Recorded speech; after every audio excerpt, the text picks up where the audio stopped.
시편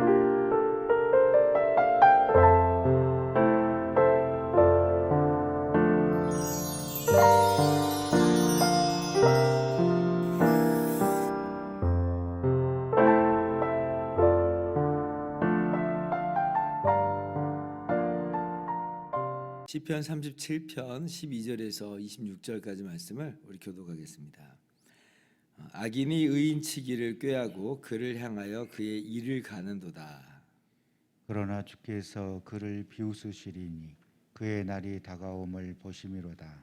악인이 칼을 빼고 활을 당겨 가난하고 궁핍한 자를 엎드러뜨리며 행위가 정직한 자를 죽이고자 하나. 그들의 칼은 오히려 그들의 양심을 찌르고 그들의 활은 부러지리로다. 의인의 적은 소유가 악인의 풍부함보다 나도다. 악인의 팔은 부러지나 의인은 여호와께서 붙드시는도다. 여호와께서 온전한 자의 날을 아시나니 그들의 기업은 영원하리로다. 그들은 환난 때에 부끄러움을 당하지 아니하며 기근의 날에도 풍족할 것이나 악인들은 멸망하고 여호와의 원수들은 어린 양의 기름같이 타서 연기가 되어 없어지리로다. 악인은 꾸고 갚지 아니하나 의인은 은혜를 베풀고 주는도다. 주의 복을 받은 자들은 땅을 차지하고 주의 저주를 받은 자들은 끊어지리로다.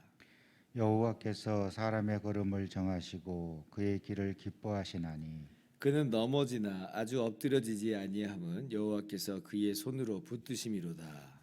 내가 어려서부터 늙기까지 의인이 버림을 당하거나 그의 자손이 걸식함을 보지 못하였도다. 같이요.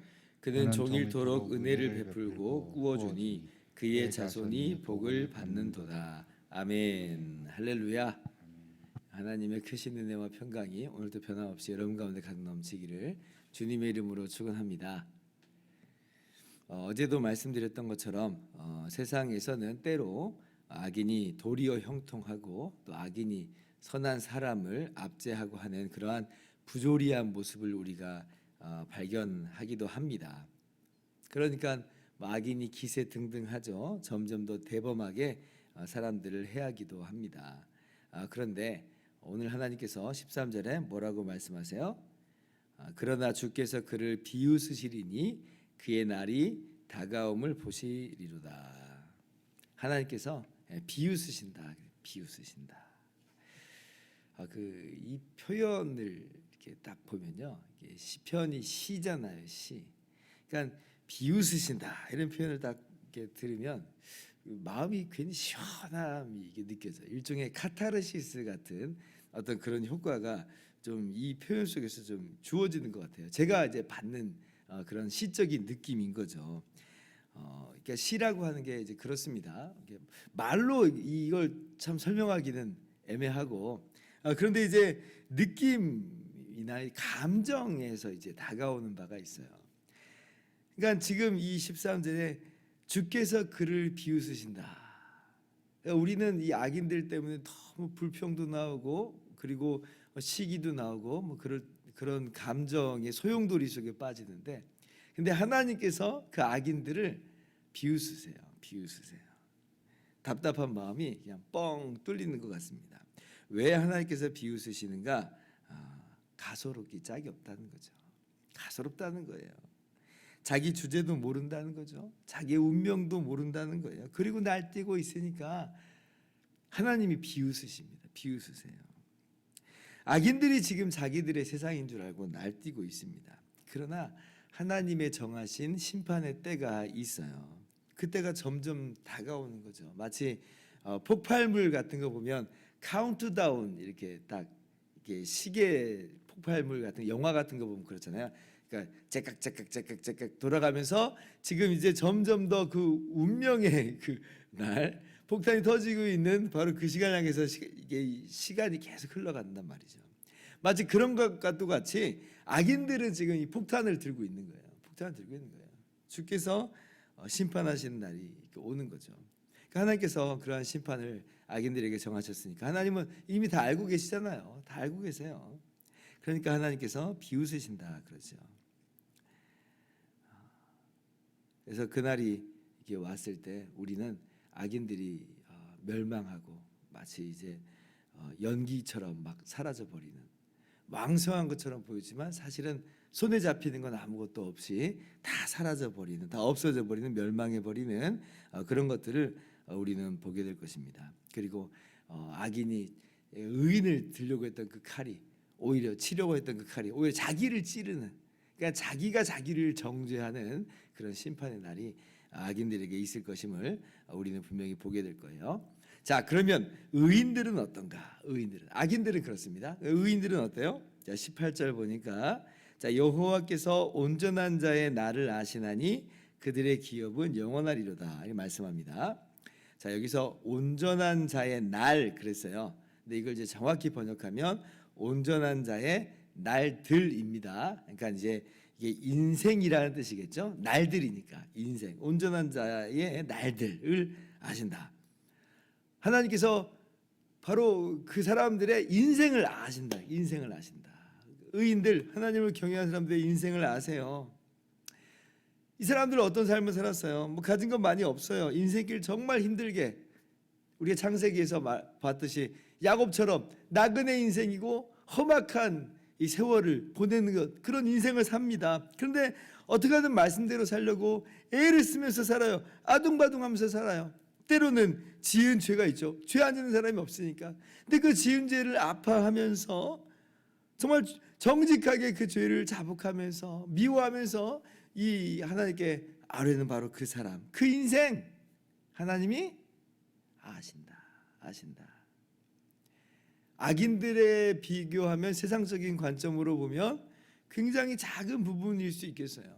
저 구석에 주류가 아니라 비주류로 밀려나 있어서 저 아무도 알아주지 않는 그런 인생을 살아가고 있을지 몰라요.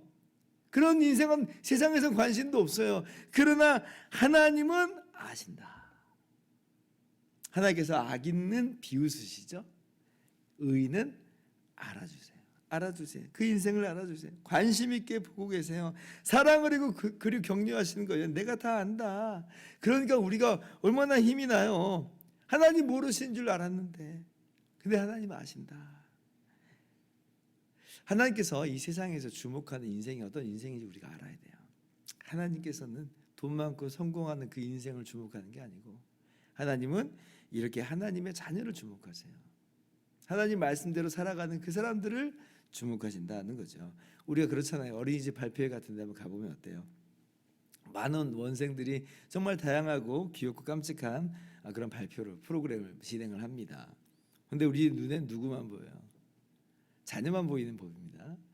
그러니까 다른 원생들이 뭐 아무리 멋진 옷을 입었든지, 뭐 아무리 멋진 실력을 뽐내고 있든지 그 눈에 안 들어오고요. 기억도 나지도 않아요. 그냥 눈에 들어오는 건 오직 딱 한 명, 내 자녀만 보여요. 마치 그와 같이 하나님은 우리를 주목하고 계시고 우리를 아신다. 우리 인생을 아신다. 얼마나 정말 우리에게 큰 위로와 격려가 되든지요. 그리고 그들의 기업은 이제 영원하다 그러죠. 그들의 기업은 영원하다. 잠깐 뭐 있다가 없어지는 건 아니에요. 처음에는 좋았다가 나중에 점점 썩어지는 것도 아닙니다. 썩지 않는 영광스러운 지극히 아름다운 영원한 기업으로 바로 우리들에게 허락하여 주신다. 그러니까 정말 기가 막힌 은혜죠. 그러니까 어저께도 말씀드린 것처럼 우리가 이러한 영혼의 관점으로 우리의 인생을 볼 수 있어야 됩니다. 이게 이제 참 지혜인 거죠. 그들의 기업은 영원하다. 믿으시기 바랍니다. 자, 그럼 이 땅에서의 삶은 어떠냐? 그때만, 그날만 이제 그런 것이냐? 물론 우리에게 그날이 정말 중요한 날이에요. 주님이 다시 오시는 날, 악인에게는 심판의 날이고 우리에게는 이러한 영광의 날이 되는 바로 그때만 우리가 기다리는 거 아닙니다. 그때가 정말 중요하지만 우리는 그런 최종적인 그런 그 구원뿐만 아니라 이 땅에서도 하나님께서 또 은혜로와 동행하여 주심을 우리가 말씀 속에서 알 수가 있죠. 하나님께서 붙잡아 주신다 말씀하시잖아요. 23절 보세요. 자, 여호와께서 사람의 걸음을 정하시고 그의 길을 기뻐하시나니.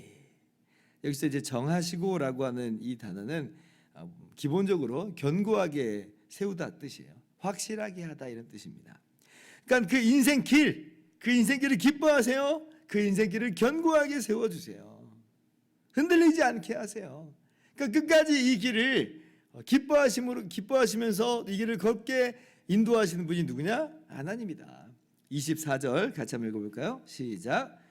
그는 넘어지나 아주 엎드려지지 아니함은 여호와께서 그의 손으로 붙드심이로다. 넘어진다 그래, 넘어진다. 의인도 넘어져요. 이것이 이제 시련과 고난의 어떤 의미가 일단 있어요. 근데 넘어지지만 아주 엎드려지지 않는다 그래요.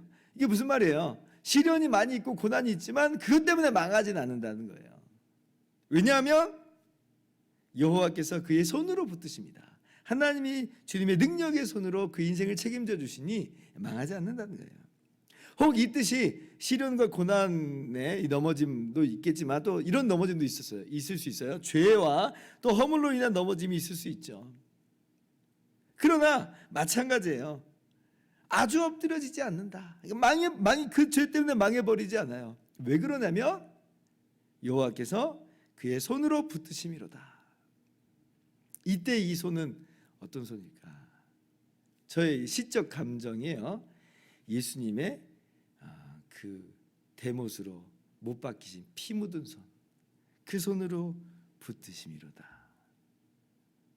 우리의 모든 죄를 주님이 내가 다 담당한다. 우리 죄 때문에 우리 허물 때문에 쓰러졌는데 근데 그건 내가 다 담당했다 하고 붙잡아 주시니까 엎드려질 수가 없는 거예요. 넘어졌지만 다시 일어나게 되는 것은 주님께서 그 손으로, 그 십자가의 손으로 우리를 붙잡아 주셨기 때문에 저는 이렇게 다가오더라고요. 얼마나 그러니까 기가 막힌 은혜예요. 인생 시련과 고난 길에서도 하나님은 우리의 길을 기뻐하시고 우리를 확실하게 세워주세요. 망해버리지 않게 하세요. 우리의 죄악된 그런 모습 속에서도 주님께서 다시 일으켜 세워주시고 망해버리지 않게 하신다. 그러니까 장차 오는 그 영광의 날도 우리에게는 참 은혜고 사실은 지금부터도 이러한 하나님의 놀라운 은혜가 우리를 붙잡고 계시는 거죠. 그러니까 이러한 은혜가 저와 여러분에게 주어져 있음을 믿으셨으면 좋겠어요. 그래서 우리가 오늘 말씀 통해서 악인의 결론과 의인의 결론을 우리가 함께 동일하게 보았습니다. 그러면 우리가 어떤 길을 따라가는 게 옳겠어요? 하나님께서 누구의 손을 들어주세요? 악인이 아니라 의인의 손을 들잖아요. 악인의 손은 꺾여버리잖아요.